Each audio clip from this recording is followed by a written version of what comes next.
Fit India cycling drive Sunday on cycles मोहिमेत 1000 ठिकाणाहून 50,000हून अधिक लोकांचा सहभाग।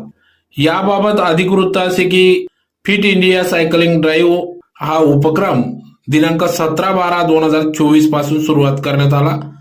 या उपक्रमात 1000हून अधिक ठिकाणाहून 50,000हून अधिक नागरिकांनी या मोहिमेत सहभाग नोंदविला असून संडे ऑन सायकल्स दर रविवारी या मोहिमेची सुरुवात होत असते, ज्याचा उद्देश सायकलिंगला प्रोत्साहन देणे, प्रदूषण कमी करणे आणि प्रत्येक रविवारी फिटनेसला प्रोत्साहन देणे, फिटनेससाठी वेळ देणे हा प्रमुख उद्देश डोळ्यासमोर ठेवत फिट इंडिया सायकलिंग ड्राईव्ह हा उपक्रम शासनामार्फत राबविण्यात आला आहे। सदर उपक्रमास KICS मध्ये साप्ताहिक सायकलिंग कार्यक्रम आयोजित करण्याची आणि तंदुरुस्तीचा संदेश देशात पसरविण्याची खात्री करण्याची विनंती केली जात असते।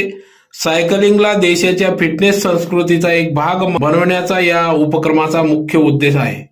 या उपक्रमात आज रविवारी धुळ्यात संडे ऑन सायकल मोहीम राबविण्यात आली।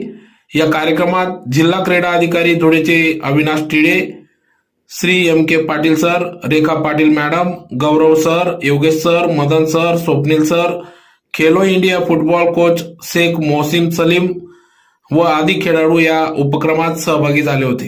मैं Mohsin Shaikh, Khelo India football center coach. आप देख सकते हैं कि यहाँ पर cycle camping fit India cycle drive, आज हम साइकिल ड्राइव पर निकले संडे के दिन, संडे ड्राइव साइकिल। तो आप देख सकते हैं कि सभी छोटे बड़े यहाँ पर एथलीट्स, फुटबॉल वाले प्लेयर साइकिल ड्राइव कर रहे हैं। और खेलो इंडिया फुटबॉल सेंटर धुले और जिला क्रीडा अधिकारी कार्यालय धुले, खेलो इंडिया साई RC और Khelo India fit India camping शुरू है। आप सभी से निवेदन है कि हमें ज्वाइन करें और हमारे साथ चले। अभी 18 किलोमीटर का सफर है। आप देख सकते हैं कि हमने 18 किलोमीटर कंप्लीट कर चुका है और आगे जा रहे हैं। आप समझते रहे, फिट रहे, हिट रहे। साइकिल चलाने का उद्देश्य है कि आप फिट रहे, हिट रहे, प्रदूषण से दूर रहे, बीमारियों से दूर रहे। मैं धन्यवाद कहना चाहूँगा खेलो इंडिया सेंटर को। ऑल जो इंडिया में चल रहा है कैंपिंग, 1000 सेंटरों से ज़्यादा 50,000 से पब्लिक ने इसमें पार्टिसिपेट किया है। आपसे निवेदन है कि आप भी पार्टिसिपेट करें। थैंक यू, धन्यवाद।